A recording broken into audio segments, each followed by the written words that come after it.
Assalamualaikum Gus. Waalaikumsalam. Saya mau tanya Gus, roh itu ada 7 sak sukmane. Roh itu ada 7. asmane, nggih. Terus kalau sudah kenal sukma berarti kenal sama Allah, jati diri sendiri. Apa itu benar Gus? Terus roh itu apa berinkarnasi setelah diproses sama Allah, terus ditaruh di alam kebodohan atau alam peteng atau alam kandungan? Apa itu benar Gus?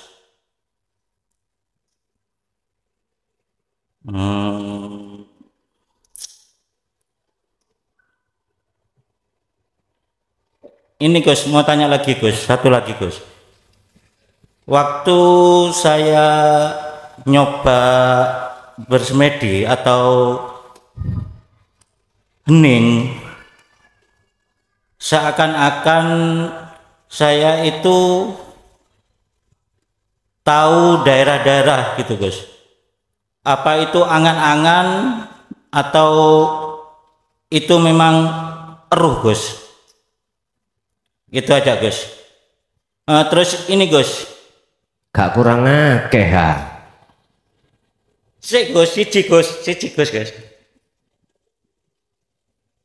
Adam itu bawa pelajaran apa Gus?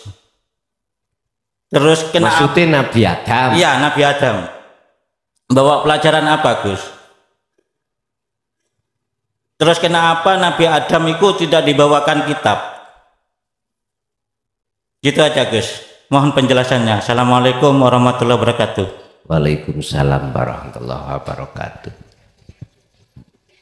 Pertama, roh itu ada 7. Ono idofi dan lain sebagainya. Jenengan nek muter-muter neng jumlahi roh, bingung karep sampean dewi nanti. Akadiakan roh itu, tapi bukan berarti saya menyalahkan orang yang muter-muter di dalam jumlah roh 7. Ya, itu hak panjenengan. Tapi saya katakan, Anda tidak akan pernah bisa sampai ke Tuhan jikalau masih bicara roh bermacam-macam. Sebab ono roh iku manggone ning akal, ono roh manggone ning darah, ono roh manggone ning sumsum, dan seterusnya. Bahasa saya, mengapa sampai tak bingung no seperti ini? Kalau toh ada jalan yang ringkas. Ndak. Kalau saya lewatkan jalan ringkas kok jenengan sik bingung, ya udah. Wong dikasih perkara enak sik gak gelem, apa maneh dikasih perkara gak enak.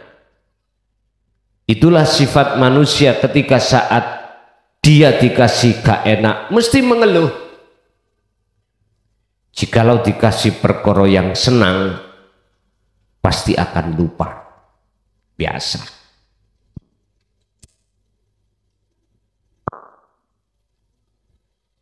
Apa sih sukma itu? Sebab tadi dikatakan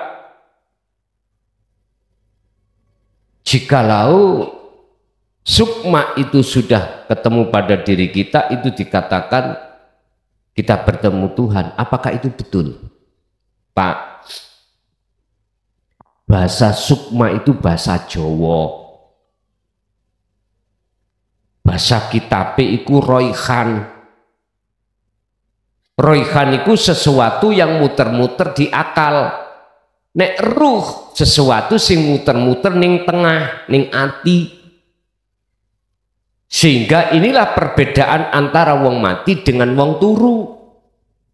Satu sisi sama, wong mati, wong turu, ditui rondo kempling yo gak gelem, ditui nasi yo gak dijawab, Cuman bedane nek wong turu, orang tidur itu sih bernafas, kalau orang mati sudah tidak bernafas. Apakah itu betul kalau sudah ketemu sukmo? Belum. Saya katakan belum. Sukma atau ruh itu makhluk semuanya. Makhluk. Jikalau di dalam pengajaran kejawen, kalau si Romo mengatakan kalau sudah ketemu sukmo ketika meditasi, ketemu dirimu, itu sebetulnya sanepan. Tapi nggak dijelas no para Romo. Tapi jawabannya kinaya, yo kau tondok ketemu pangeranmu, ketemu urip kang sejati. Bon sampean nek ngoco iku ngoco pengilan lho. Yang kelihatan nak wajah sampean piyambak toh. Niki dikatakan para Romo ketemu Tuhan. Tapi tidak, bukan itu. Lihat keterangan. Kita sebagai makhluk disebut sukma utawa roh. Asalnya ada nang mboten? Tidak ada. Makhluk semuanya kullul kaun mukminal mukawwanat zulmah ai adam, artinya semua makhluk itu asal muasalnya tidak ada. Adanya sebab diadakan oleh yang ada. Apa mungkin perkara yang tidak ada sejatine iku iso nyawang kepethuk ketemu terhadap yang ada sejatinya? Gak bisa.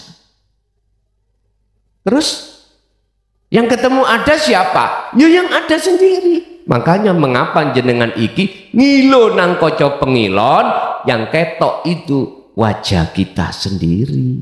Itu sebetulnya makna kinayah bahwasanya yang melihat Allah itu wujud Allah sendiri. Bahkan satu, apakah benar roh yang sudah mati itu akan dimasukkan dalam kandungan sendiri? Ini di dalam ajaran kejawen itu ada istilah reinkarnasi. Kalau yang dimaksud itu adalah roh si A, nanti ketika jasad itu sudah nggak ada, ganti jasad lagi B, berarti dimasuk kandungan. Kalau yang dimaksud seperti ini, maka qauluhu zolalah. Mohon maaf, kalau yang dimaksud seperti ini itu nggak benar.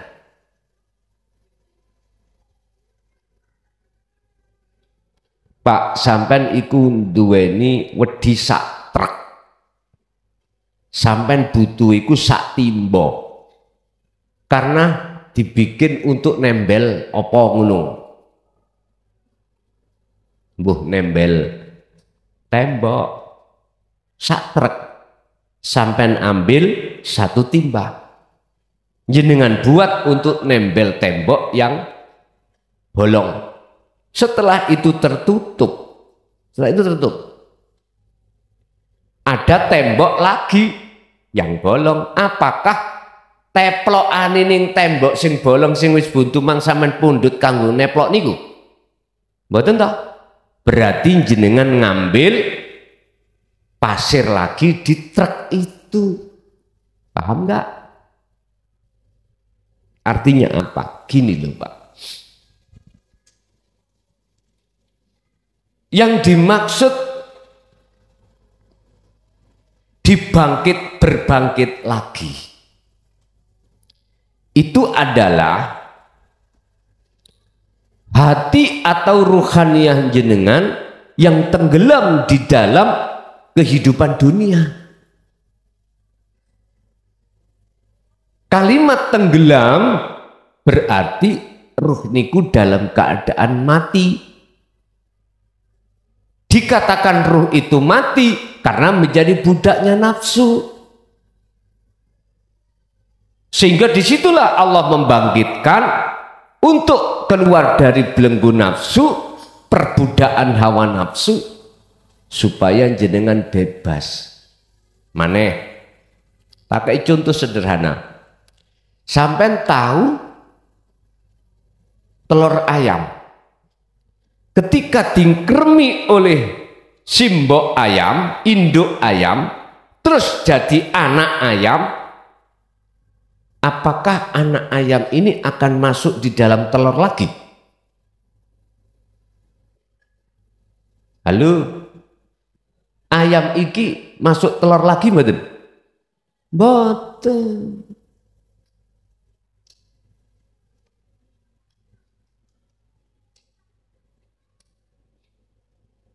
Tambah bingung kula ngaji. Anak wis ngomong nek ngaji tasawuf nggo kopi rokok. Sampeyan gak usah pusing-pusing, ngopi rokokan wis. Gak usah terlalu diseriuskan. Kok ndang-ndang mulai langsung nyelalang.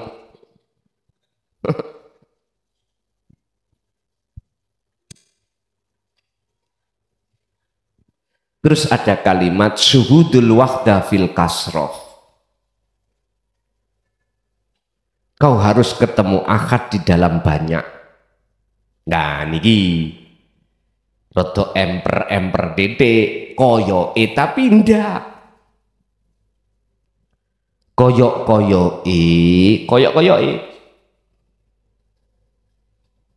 si A, si B, si C berjumlah banyak. Dari sudut mana ya dengan mengatakan? Dari sudut macam-macamnya makhluk.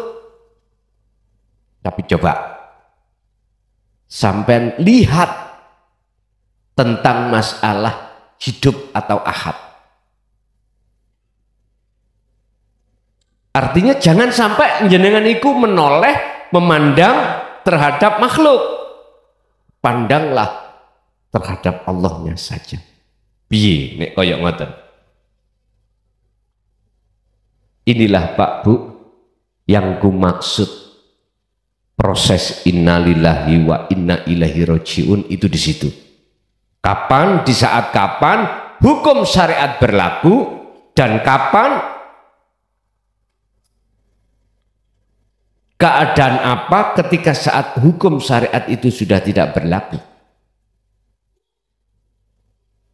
Jenengan nek tidur itu nggak mungkin hukum syariat berlaku. Si A tidur, si B ndak. Ketika adzan maghrib datang, hanya si B hukum syariat yang berlaku. Karena apa? Biaklin, dia berakal. Tapi si A nggak mungkin. Masih tidur sampai pagi, dia nggak kewajiban hukum syariat. Makanya tadi saya katakan, kapan, di saat kapan hukum syariat berlaku dan tidak berlaku. Bapak Ibu hadirin jamaah rahimakumullah. Jadi pertanyaan kedua, tidak benar jikalau roh yang sudah jasadnya Allah kembalikan ke asal tanah, si roh tadi itu ditaruh di dalam kandungan. Ingat dalam surah Al-A'raf ayat 172, mengapa di situ memakai jamak? Jamak itu akeh. Allah kan dawuh, alastu birabbikum. Nah, ini mukhatabnya kum di sini adalah menunjukkan banyak roh. Pasir tadi banyak. Terus bagaimana jawabannya? Qalu, loh, banyak loh. Terus sekarang bagaimana caranya banyak itu ahad? Loh ini. Iku terjadi ketika saat jenengan ini dikatakan wa inna ilaihi raji'un, artinya menafikan seluruh wujud makhluk baik secara dohir dan batin. Yang ketiga, kholwat, apakah itu halusinasi saya ataukah itu memang benar? Nyun sewu, angen-angen atau halusinasi atau roh, semua ini masih kebilang makhluk Pak, ini ada di alam kasab. Lah tujuan sampeyan kesini belajar ilmu khusus untuk menuju Allah, tidak menuju selain.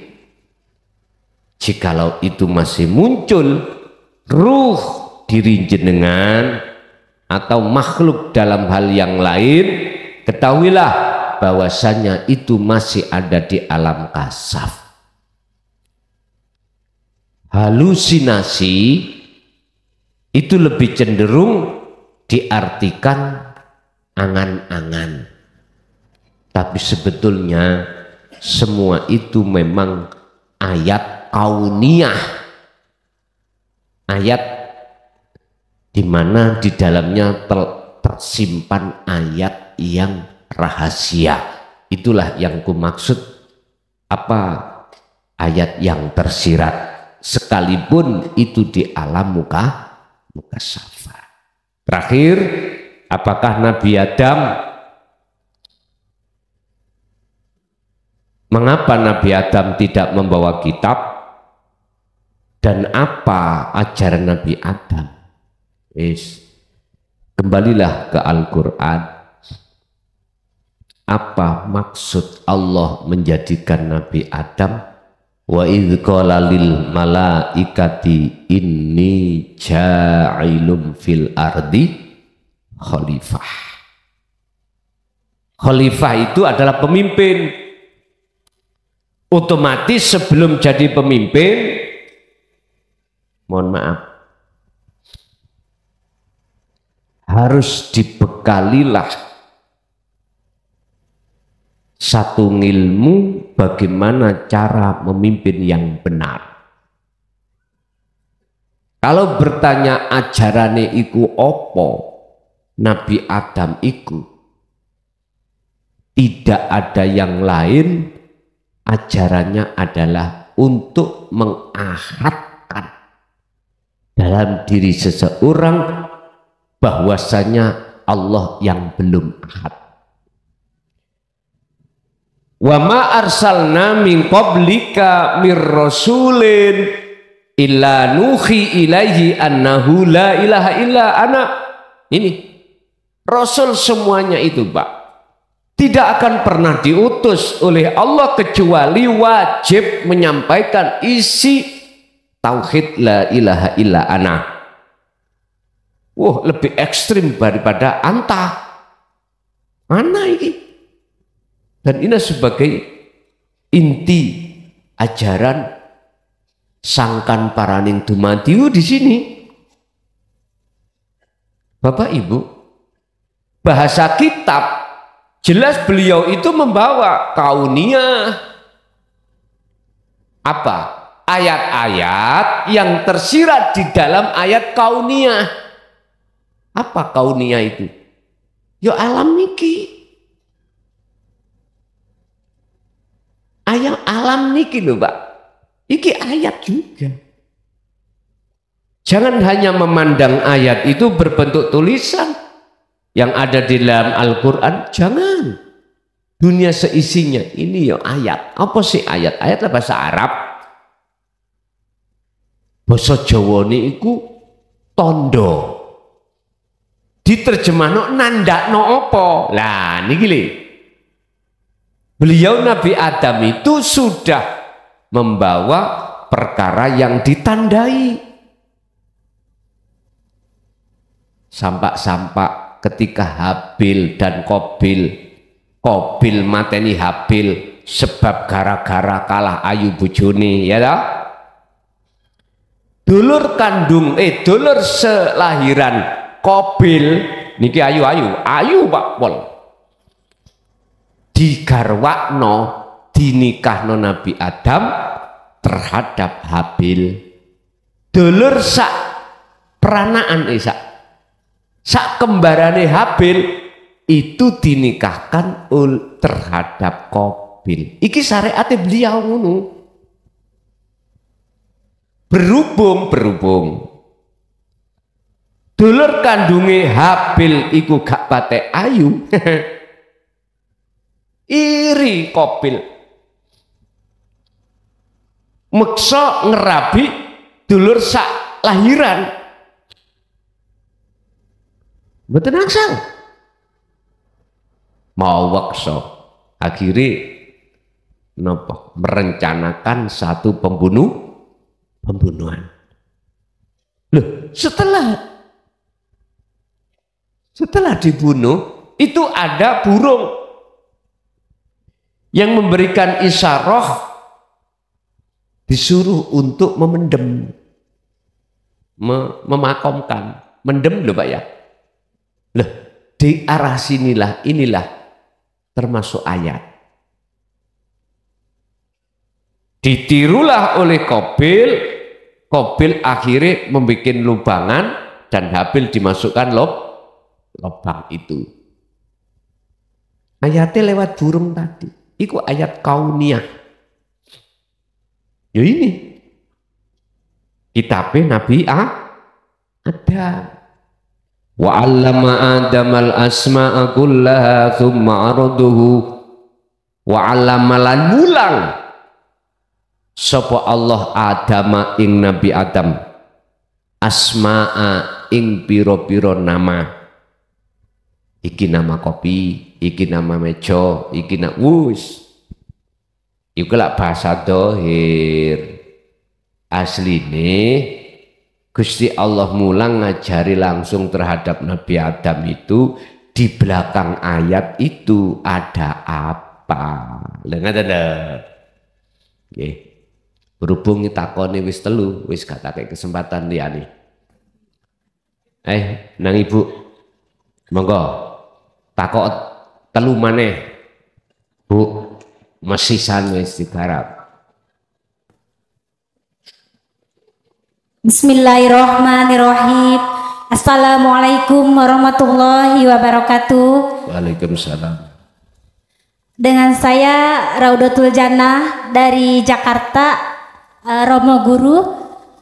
Mohon izin sebelumnya saya mau bercerita kisah kejadian. Mohon izin Romo Guru, boleh? Boleh. Terima kasih. Pada waktu itu malam, saya sholat malam. Setelah sholat malam itu saya berzikir. Nah, setelah posisi saya duduk dan berzikir itu, saya seperti mengalami mati beberapa detik gitu. Nah, jadi badan saya itu gerak sendiri dan tiba-tiba langsung ke posisi sampai ke sujud. Yang saya lihat itu seperti putih, kecil putih dan menjadi satu warna putihnya. Dan seketika itu ruh saya seperti lepas dari raga ini, dari badan. Nah, di situ saya menjadi bayi. Nah, jadi bayi itu saya digendong, terus saya diomong gitu, terus ditaruh di ayunan. Setelah itu saya terbang, saya bicara sama sosok itu bilang nanti bangun di hari kiamat. Saya terbangun, terus akhirnya saya digendong lagi, saya diletakkan di bawah karpet. Dan beliau berpesan, kalau kamu masih mau tidur di situ, kamu jangan tertipu dengan mainan. Anak kecil itu di dunia itu seperti punya mainan yang kecrek-kecrek gitu. Setelah itu saya terbangun dan posisinya itu seperti nyawa saya itu dikembalikan lagi gitu, Romo Guru. Nah, setelah kejadian itu beberapa hari kemudian saya mengalami kalung saya pengen dilepas, gelang saya dilepas, cincin saya dilepas, yang perhiasan nempel di badan saya lepas dan saya titipkan ke ibu saya. Dan mata saya pun herannya, kalau saya melihat laki-laki di jalan misalkan pakai seksi, mata saya itu tiba-tiba merem, tidak memandang gitu, tidak bisa, mata saya langsung dipejamin seperti itu. Terima kasih. Dan pertanyaannya, itu kejadian apa?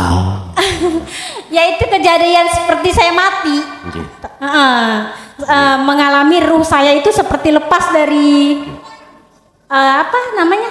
dari badan. Kayak gitu. Pertanyaannya,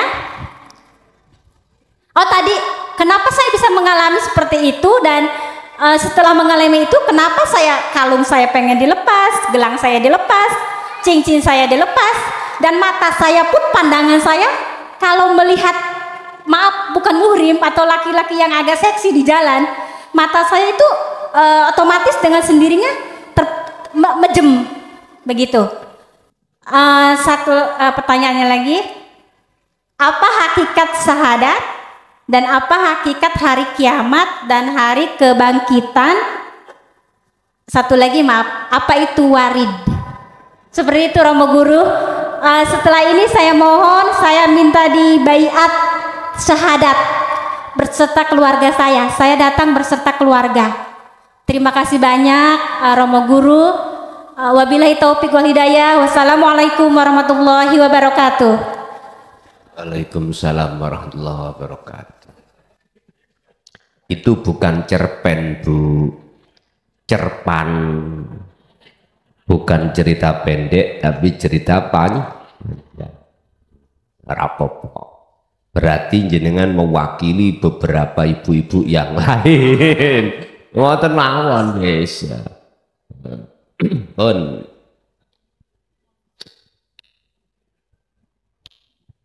dari proses yang panjenengan alami itu aku yakin juga terjadi pada yang lainnya. Cuman pertanyaannya, itu kejadian proses apa? Mutu qoblal maut, matilah kau sebelum datangnya kematian. Itu ada di dalam surah Az-Zumar ayat kalau enggak salah 54 atau enggak 56. Itu gini, hei menungso, oleh karena dirimu ngaku-ngaku ada, sebab diadakan oleh yang ada, maka dirimu itu tergolong roh yang kotor.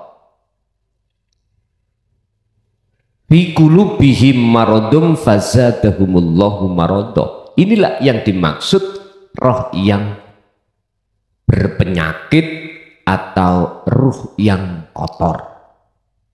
Dikatakan ruh kotor itu karena ruh itu mensukai gelang, cincin, binggel, dan lain sebagainya sebagai seorang wanita. Berhubung keadaan ruh manusia dalam keadaan zalim atau kotor, maka Allah bermaksud untuk mensucikan roh panjenengan. Ya ayyatuhan nafsul mutmainnah irji'i ila rabbiki radiyatan mardiyah. Berhubung yang ada di surga itu roh-roh sing fitrah, dan keadaan roh kita dalam keadaan kotor, maka untuk mencapai jannah surga itu roh harus disucikan. Baju habis dipakai ambune kecut, asalnya itu baru Pak, dari toko ini toko Jaya baru wonten. Kemarin itu ada jamaah, Gus mau buka toko boleh ya? Saya tulis toko Jaya Baru, monggo ngoten mawon. Terus kalau dodol pentol angsal Jaya Baru rapopo, pokoknya gak dodol lawak ngono lah. Dodol lawak to ditulisi. Nyun sewu lho ya. Pondok Jaya Baru, padahal di dalamnya itu lokalisasi ya. Nek ngono ya ojo lah lek ngono. Jenenge Pondok Kelapa utawa Pondok Mangga ngono. Nek cara Jombang itu namanya Weru. Mojokerto itu namanya Balong Cangkring. Apa long soboku? Nek Kandangan Kediri. Oh no, ada namanya sendiri. Iko, anding pinggir lepen ngalor iko. Budi? Sambi, betul, Sambi. Jadi pasar iko ya, iko ngalor didi. Kali kok ngalat lu kok soboku. Lu hafal Pak, kula mantan kok ngoten. Sing tahu dadi korban kok lak mesti ngomong, "Iya aku biyen korbane kleson."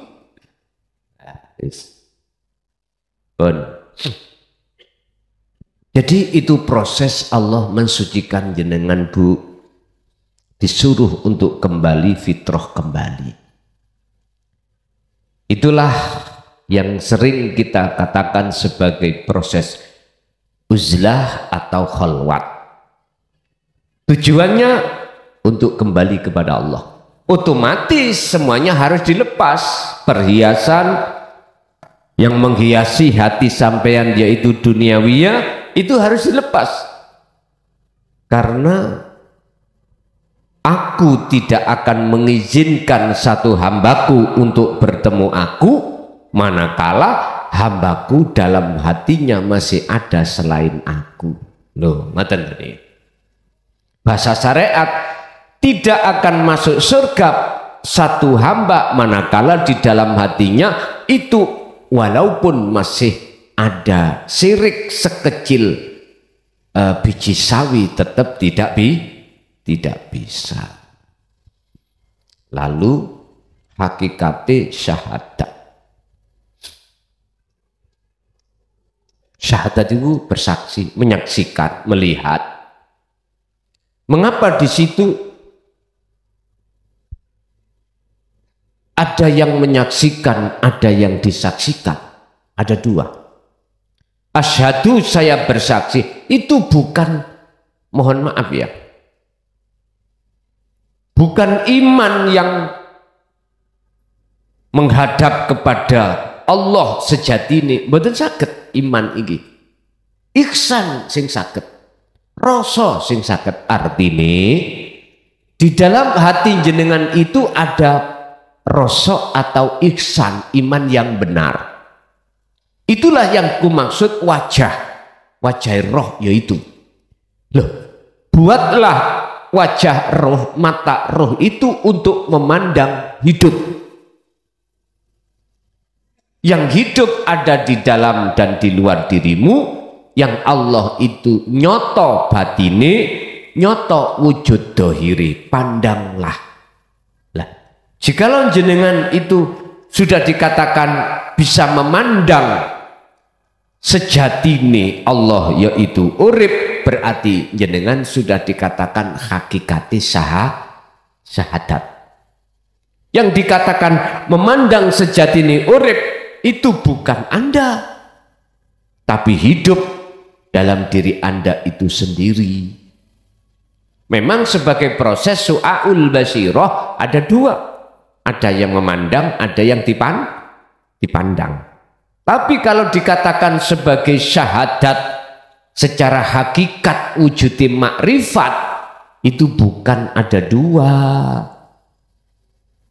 La ibsorun wa mubsorun wa basorun. Nama yang memandang dan yang dipandang, mata untuk memandang, semuanya tiada. Yang ada hanyalah aku, Allah. Terus apa maksud daripada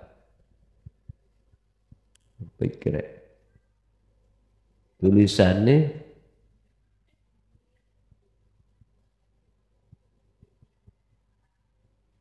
Hakikate kholwat, ngono ya. Ini pertanyaan tadi. Oh kiamat, mari syahadat terus kiamat. Mungkin tulisannya kitab nek hak nek diwaca, wis maklumono Pak. Kayak cekeri pitik. Maklumono karena kula SD gak lulus e. Jadi sak iso-isone. Mboten kula ketik, mboten kula tulis tangan. Jadi nanti kalau tulisannya kurang jelas, komplino mboten iso. Apa hakikat kiamat? Musnoi wujud sakliyane urip ning awakmu. Iku hakikat kiamat. Terus hakikat warid,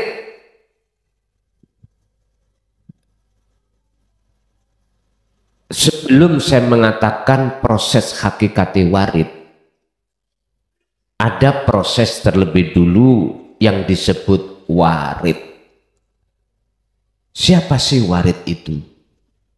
Satu utusan Allah yang Allah utus terhadap hati manusia, yang tujuannya utusan itu untuk mengusir penjajah negarane ati sampean yang disebut nafsu.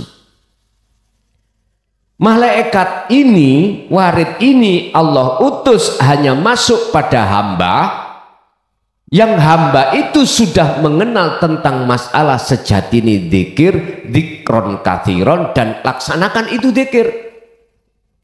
Baru malaikat itu diutus Allah untuk mengusir nafsu di dalam hati jenengan. Sebab karena adanya nafsu dalam diri kita inilah akhirnya kita ngaku-ngaku bahwasanya makhluk itu wujud, diusir.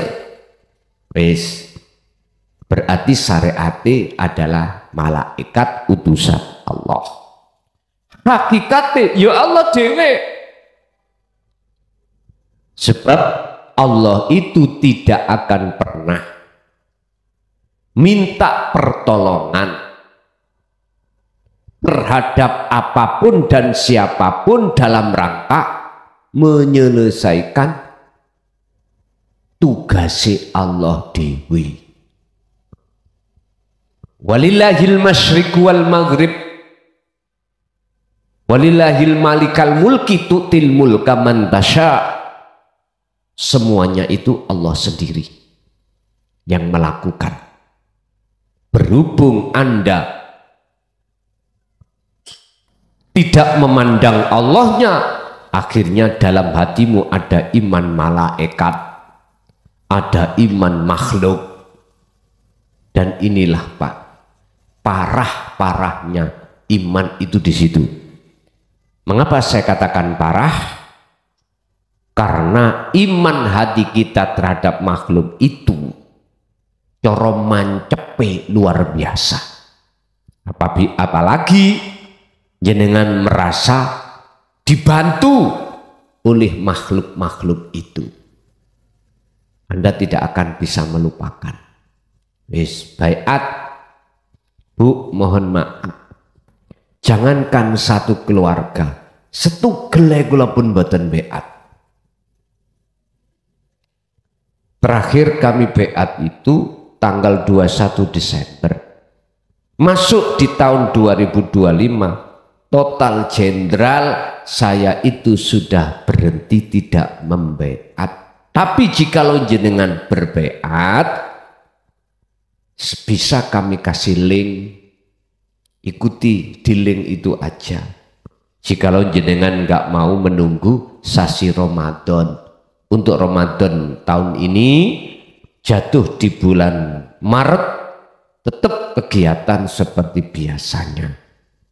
Ada nanti momen baiat satu kali di situ nanti ada. Kalau jenengan menunggu terlalu lama bulan Ramadan, Maret depan ini kok maksa untuk lekas baiat, tak kasih link niki linge iku to lewat link iki berbeat. Sebab pada hakikate nek syariat sing beat iku kudu menungso, kudu mursid nang guru. Lah kula duduk mursid, kula niki mursal ya. Artine Pak Bu, hakikate sing beat itu Allah. Allah ya di dalam HP, Allah ya ada dalam diri kita. Udah, walaupun lewat HP, sing penting mengarahkan, menghadapkan roh sampai itu pada hidup. Iku pun bener ngoten itu. Jadi mohon maaf Bu, sekali lagi kami sudah tidak baiat di tahun ini, cuman terjadi nanti ketika saat bulan Ramadan. Okay. Cukup Bapak Ibu ngoten mawon niki wis diwakili Ibu sing kakung maupun diwakili Bapak tadi. Oke. Kula paham bokong sampean wis kemeng ngoten lho. Pun ngoten mawon mugi dados ilmu ingkang manfaat barokah terhadap keluarga kita fid dini wad dunya wal akhirah. Lahumul Fatihah.